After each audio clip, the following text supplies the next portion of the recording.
February 1st, 2026, Rod Laver Arena, a date that will forever mark the fall of an empire. Carlos Alcaraz defeated Novak Djokovic in the Australian Open final.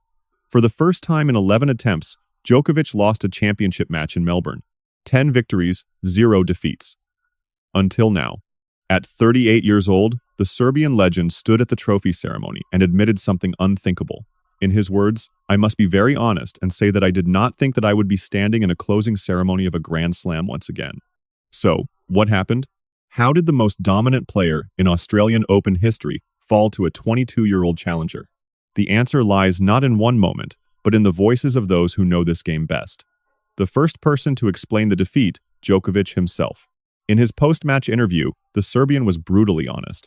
"The first set was one of the best sets I have played the last couple of years," he said, but he could not sustain it. Just a bad miss at 4-4 and breakpoint and that forehand. I had a good look at that forehand. My forehand broke down in important moments. That is what happens, he continued. One or two shots can change the momentum of the match and switch things around, which happened. I remain disappointed with the way I felt in the second and third after an incredible start. The statistics revealed the damage. 46 unforced errors from Djokovic compared to 27 from Alcaraz, nearly double for the most consistent player in tennis history. This was shocking. The answer starts with a number 16. That is the age gap between these two champions. Djokovic at 38 faced Alcaraz at 22. Both had survived grueling 5-set semifinals just 48 hours earlier. Djokovic battled Jannik Sinner for 4 hours and 9 minutes. Alcaraz went even longer, 5 hours and 27 minutes against Alexander Zverev.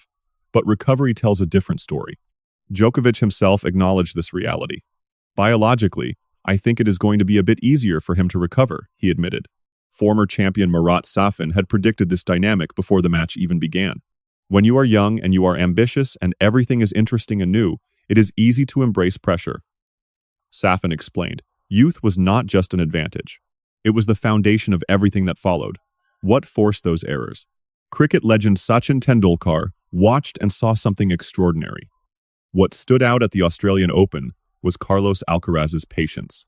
In the longer rallies, he stayed composed, kept his opponent under pressure, and chose his moment smartly, and the way he covered the court so quick and precise was a joy to watch. Tendulkar observed. This was not just defense. Alcaraz converted defensive positions into attacking opportunities. A ball that should be a winner against anyone else became a setup shot for his counterattack. Indian cricket star Yuvraj Singh captured the impact. At 22, playing with that kind of belief is special. Stepping onto the grand stage and taking down a legend takes heart. Massive respect to Carlos Alcaraz. Djokovic had to go for more, take bigger risks, hit closer to the lines. And that is where the errors came flooding in. One witness carried special weight. Rafael Nadal sitting in the stands at Rod Laver Arena. The retired Spanish legend held the previous record, youngest to complete the career Grand Slam at 24 years old. Now he watched his compatriot shatter it at 22. After the match, Nadal posted his thoughts. Congratulations Carlos Alcaraz for winning the Australian Open and conquering the career Grand Slam. Congratulations Novak Djokovic on reaching another final in Melbourne and continuing to make history in our sport. The changing of the guard was complete. The man who once held the record now applauded its destruction. And Djokovic, Nadal's greatest rival, stood on the other side of history, no longer the conqueror, but the conquered. The man whose name adorns the stadium offered his perspective. Rod Laver, an 11-time Grand Slam champion, knows what greatness looks like. His assessment, congratulations on your first Australian Open crown and another major title, Carlos Alcaraz. Your talent, courage, and joy for the game light up our sport. Novak Djokovic, what you continue to bring to tennis is beyond belief. 2 words stand out, courage and joy.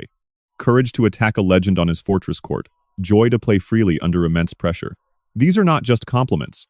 They are the psychological ingredients that allowed a 22-year-old to dismantle a champion. After losing set 1, something changed in Alcaraz's approach. Former Australian Open champion Leighton Hewitt had identified this quality before the final. The more important the match and the bigger the stage, that is where you see him play his best tennis. In set 1, Alcaraz played reactive tennis. From set 2 onward, he became the aggressor. The tempo increased, and suddenly Djokovic was scrambling. He added crucial context. When you've won 6 Grand Slams and you're only 22, I reckon anyone would feel that way. This is the complete reversal of typical pressure. While Djokovic carried the massive weight of chasing Slam 25, Alcaraz played with the effortless freedom of a six-time champion. Zero desperation, zero fear. A passive Alcaraz dropped set 1. But even in defeat, Djokovic proved he's pure championship class. At the trophy ceremony, he looked at Alcaraz with genuine admiration. Congratulations, Carlos. An incredible tournament. What you have been doing, I think the best word to describe it is historic. Truly legendary, he continued. He's a great young man with good values and family, already a legend at only 22 years old. Then came the final nod. Everything is possible in his case. There is no question about it. Former champion Juan Martín del Potro agreed. Thank you, Djokovic, for everything. You are truly one of a kind. I love you very much. Great Carlitos, you're a total champion. This wasn't just hollow sportsmanship for the cameras. This was a great champion recognizing he'd been beaten by someone playing at a level he couldn't reach anymore. To understand this final, we must revisit what happened 48 hours earlier. Djokovic's semi-final against Jannik Sinner wasn't just a match. It was a war lasting 4 hours and 9 minutes. After that brutal win, he spoke with defiance. I never stopped believing in myself. There are many people that doubt me. I want to thank them all because they gave me my strength. It was a triumph of pure will, a statement to the critics, but it had a devastating cost. That emotional and physical exhaustion left nothing for Alcaraz. The body can usually recover in 48 hours. The nervous system cannot. Djokovic gave everything to beat Sinner, the defending champion who had beaten him 5 straight times. He won that battle, but arrived at the final already completely depleted. Beneath the physical play lay something deeper. Mental strength. After the match, Alcaraz shared his internal struggle. Nobody knows how hard I worked for this trophy. I've chased this moment so much, but he also admitted vulnerability. His legs were literally shaking as he served for the title. Champions feel fear too, but they never let it stop them. Rod Laver noticed this quality. Your talent, courage, and joy for the game light up our sport. Alcaraz felt the heat. His legs were visibly trembling, but he performed anyway. He didn't need to be fearless. He just needed to be brave enough to act despite the fear, and that made all the difference. After the match, Djokovic spoke with uncertainty. God knows what happens tomorrow, or in 6 months, or even a year. It has been a great ride, he said. Then came a vital distinction. I have the belief to win a slam, but I didn't expect it. There's a difference between belief and expectation. One is hope, the other is an assumption. I've lowered my expectations lately, which allows me to let go of unnecessary stress. This is a champion accepting reality. At 38, after losing 4 semifinals in 2025, he no longer assumes victory.